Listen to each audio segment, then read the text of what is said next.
மாந்திரிக பயிற்சி மையத்திலேருந்து குருஜி பேசுறேன். இப்ப பார்த்தீங்கன்னா, ஏதோ ஒரு காரணத்துக்காக நம்போ ஒரு பிரச்சனையில மாட்டின்னு இருப்போம். நம்ம எதிராளி வந்து ரொம்ப பலசாலியா இருப்பாங்க. அவங்களுக்கு பார்த்தீங்கன்னா, நண்பர்கள் அதிகமா இருப்பாங்க. அவங்க சப்போர்ட் அதிகமா இருக்கும். அரசியல்வாதிகளோட சப்போர்ட் அதிகமா இருக்கும். உங்களால வந்து அவங்ககிட்ட எதிர்த்து நிக்கவே முடியாது.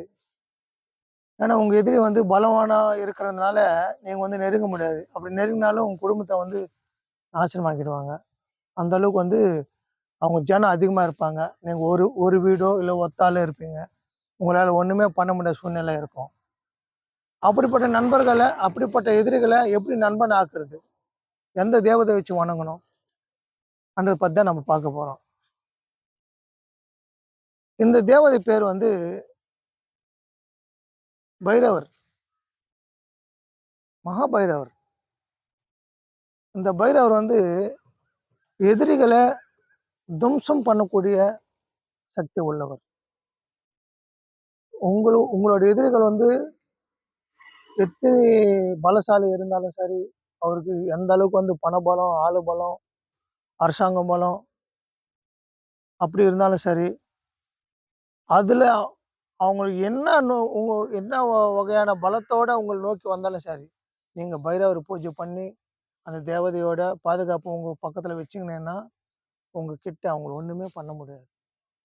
தெறிச்சு ஓடுவாங்க. அவங்களுக்குள்ளேயே நெறைய பிரச்சனை நடந்துரும்.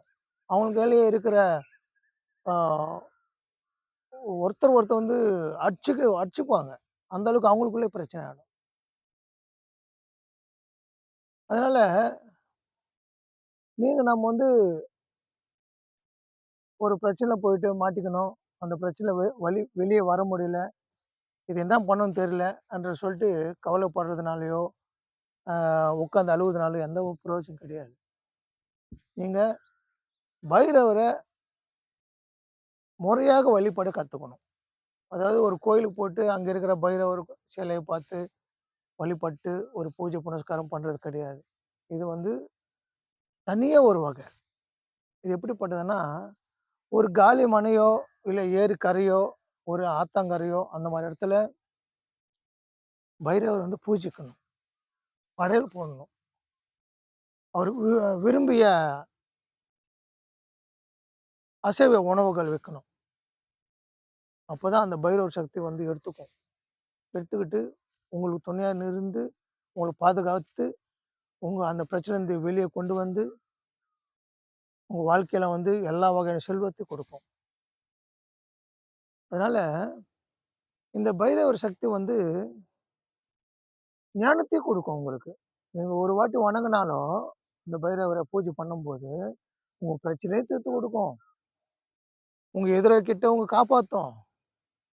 உங்க ஞானத்தையும் கொடுக்கும். உங்களுக்கு பாதுகாப்பு கொடுக்கும்.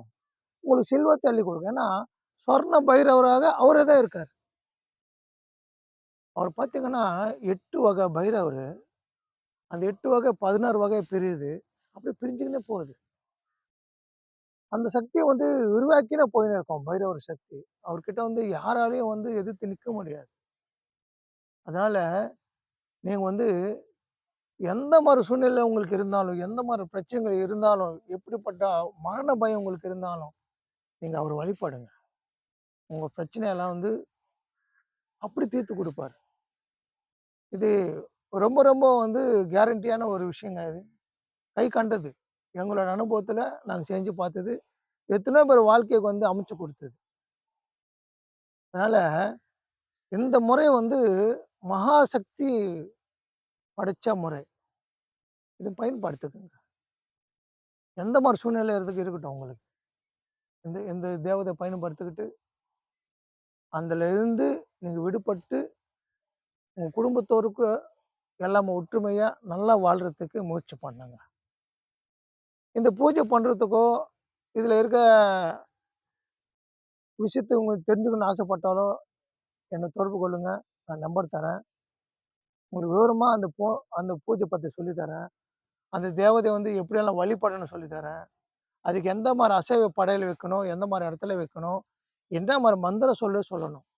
ஏன்னா முக்கியம் அந்த சொல்லு தான். அந்த மந்திர சொல்லு தான் அவரு வருவார். அது எப்படி சொல்லணும்னு சொல்லி உங்களுக்கு சொல்லி தரேன். அதோட நீங்க வந்து பலனடைங்க. அந்த பலனால உங்க குடும்பம் நல்லா இருக்கட்டும். உங்களால 10 பேர் நல்லா இருக்கிற மாரி நீங்க ஏதாவது ஒரு அன்னதானத்த பண்ணுங்க. ஏழைகளுக்கு ஏதாவது வாங்கி குடுங்க. துணிமணி வாங்கி குடுங்க. உங்க குடும்பம் வந்து நல்லா இருக்கும். நல்லா இருக்கும்னு சொல்லி எல்லாம் வல்ல இறைவன வேண்டிக்கிறேன். ஓம் நமச்சிவாய!